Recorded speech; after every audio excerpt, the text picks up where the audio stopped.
สบายดีพี่น้องปองปลายทุกคนเด้อมื้อนี้แม่เฮ็ดเมนูทอดปลาตำบักถั่วเด้อพี่น้องซื้อมาจากตลาดปลาน้อยมาเบิ่งใกล้ๆปลาน้อยครับพี่ปลาน้อยๆ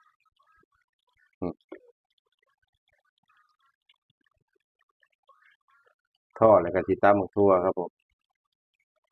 บักถั่วอยู่ในโครกยังบ่ได้ตำอยู่อันนี้เมนูทอดปลาตำถั่วมีลวกผักพร้อมพี่น้องมาแซ่บๆนำผมนะครับเด้อข้าวเหนียวร้อนๆคือสิแซ่บมาน้ำปลาก่อนพี่น้องเอ้ยไม่ดากก็ได้เฮ้ยโอ้ชุดนี้คือเละแท้วะ ถ้าเกิดน้ำปลาหน่อยพี่น้องมันก็เลยอยากเละแน่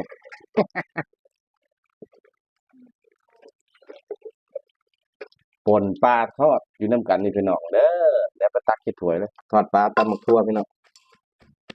อืมหมักทั่วครับหมักทั่ว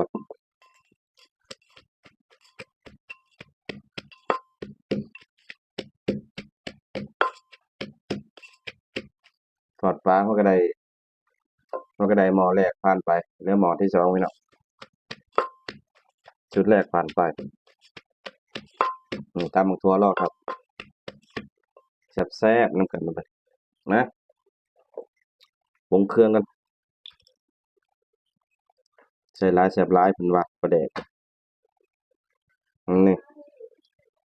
ใส่หน่อยใส่น้ำปลาหน่อยหนึงนี่พี่น้อง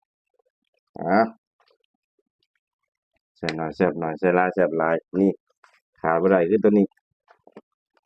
ผงนัวใส่หลายก็บ่ได้พี่น้องไข่ลายคนหล่นหยอกๆใส่น้ำตาลด้วยนิดหนึ่งพอครับผม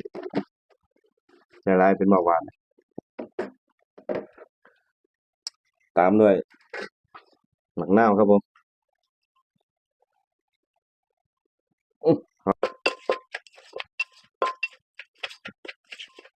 ที่สิแซ่บอยู่ครับผมตำมุนแห้งก็บ่ดีเด้อมันบ่แซ่บเอ้าไฟเบิดล่ะ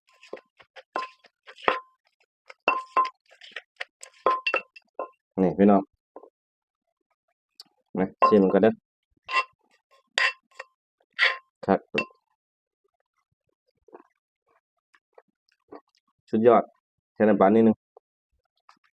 พอแซ่บ